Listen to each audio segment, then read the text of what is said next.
let's dive in straight to our top story this hour. It begins with something like this. I want a machine gun. Let's throw Molotov at the Home Minister's house, even at the house of the Prime Minister. Life of a Neta for every dead body. Kill the fake leadership. Now, these are some of the messages posted on Discord groups.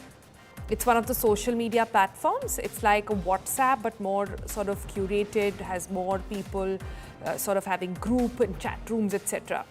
And it is managed by, at the moment, the messages we got you, by Nepal's Gen Z, the organizers of the mass anti-corruption movement that has overthrown the regime.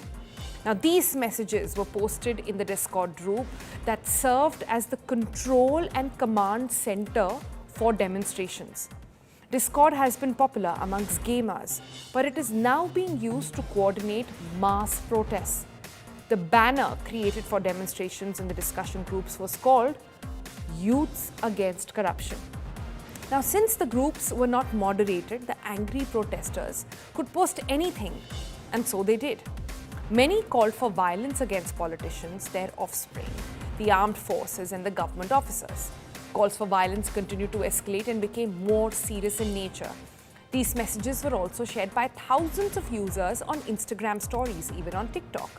One of them read, "Kill Neta ko chora chori," meaning that translates into kill the sons and daughters of these leaders. On the ground, protesters stormed and set ablaze the parliament, torched the Prime Minister, the then Prime Minister, K.P. Sharma Oli's residence, and also forced ministers to flee in helicopters. It appears the calls and directives, communications on the groups were in fact heeded. This is likely the first time a platform like Discord has been used to coordinate using a massive revolution, resulting into a massive uprising and overturning a government altogether. These social media platforms, the ones like Discord, Instagram, were used to take decisions that ultimately forced the Prime Minister to resign. These chants are enough to show how this movement, the first of its kind, was led by Nepalese Gen Z. It was led by the youth who choose their own ways, pick their own platforms, but ultimately caused an outcome that even traditional methods of dissent seldom led to. And once they caused their desired outcome, even their celebrations of a kind were of their own. Look at that.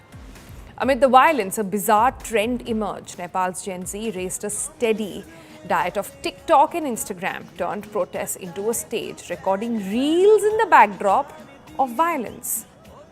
Videos surfaced showing young men dancing in front of burning buildings, some draped in the national flag, others banging metal plates on buckets. In one clip, thick smoke fills up the frame while a young man breaks into a choreographed move. You'll see that come up on your screen as well. See that? There you go, just one of the many clips there. And now even the violence has subsided. The social media platforms remain massively important in the movement. The Gen Z is now using Discord to vote for future leadership. Guess how the interim leader allegedly is being picked up in the nation? Well, they are Gen Z after all, so what are they doing? They are doing an online poll. Imagine a leader given the responsibility of resurrecting a broken nation. A nation with no Supreme Court at the moment, no parliament at the moment, no civic bodies, criminals on the streets post their jailbreaks. And the person chosen to do the job is a product of an online poll. This, my friends, is Gen Z. They can make a nation, they can even break a nation, all online.